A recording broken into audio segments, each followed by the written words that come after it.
Salut, c'est Eva Maria, la candidate du Luxembourg pour l'Eurovision 2026. Cette année, l'Eurovision fête ses 70 ans et je vous propose un petit voyage dans l'histoire du concours. Vous me suivez? From the start, when always fun and games.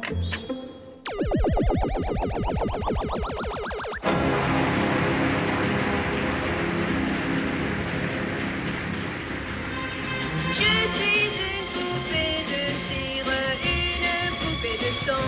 Et voilà, c'est France Gall avec sa chanson Poupée de cire, poupée de sang.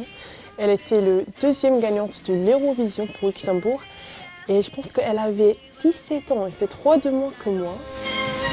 Je vois la vie en rose bonbon, poupée de cire, poupée de sang. Une chose que je trouve vraiment géniale, c'est que l'année dernière, Laura Thorne a fait un petit hommage avec sa chanson La poupée monte le son. Voilà, donc très cool. La poupée monte le son, na na na na na na, retiens bien la leçon.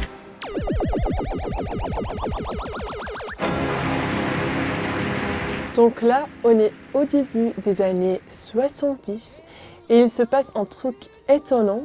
Donc Luxembourg a gagné 2 fois de suite. Qu'après toi,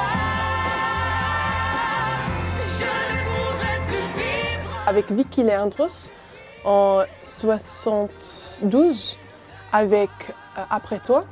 Après toi, Et l'année d'après avec Anne-Marie David et sa chanson Tu me reconnaîtras.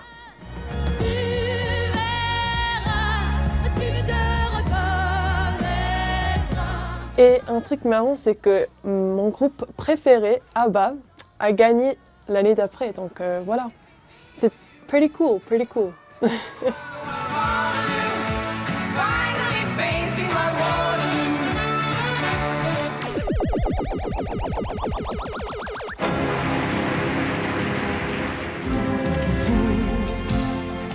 Héros de l'espace, au cœur plus grand que la terre.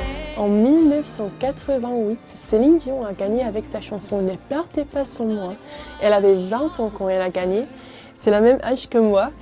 Et quand même, c'est la gagnante la plus célèbre de l'histoire de l'Eurovision. Ne partez pas sans moi, laissez-moi vous suivre. Et un truc intéressant, c'est que je vais faire une reprise de cette chanson pour YouTube de l'Eurovision.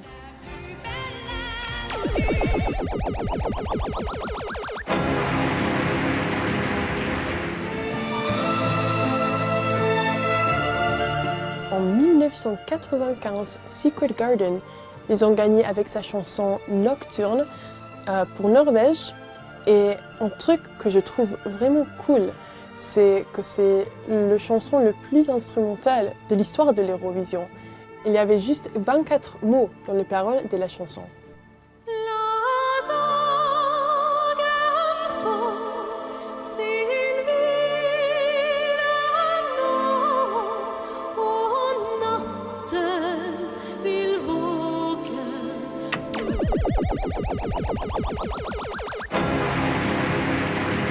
Mon artiste de l'Eurovision préféré, c'est Alexander Rybak qui a gagné avec sa chanson Fairy Tale. Encore pour Norvège. Years ago, when I was younger, Il a gagné en 2009 avec sa chanson Fairy Tale pour Norvège. I'm in love with a fairy tale. Quand j'avais 3 ans, j'ai vu quand il a gagné et je dis pas oh my god, c'est trop cool qu'il joue le violon et qu'il chante à la même temps. Et voilà, je dis bah, je dois faire la même chose. Et maintenant cette année, je peux faire la même chose parce que je chante et je joue mon violon.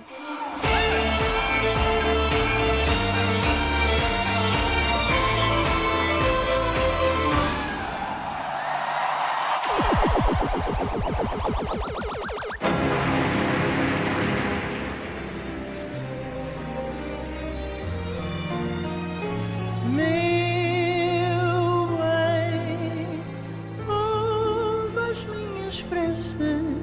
Salvador Sobral, qui a gagné pour Portugal. avec sa chanson Einmal für Deutsch en 2017. Une chose que je trouve vraiment émouvant, c'est qu'il a chanté, il était seul sur la scène et juste avant qu'il a gagné l'Eurovision, il avait une opération sur son cœur. Et juste que quand je pense à ça, j'ai des frissons.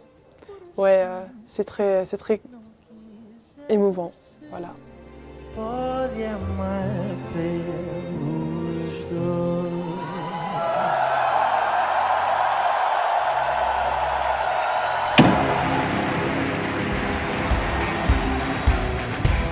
Loro non sanno di che parlo, vestiti sporchi fra di fango. Et voilà, du rock italien.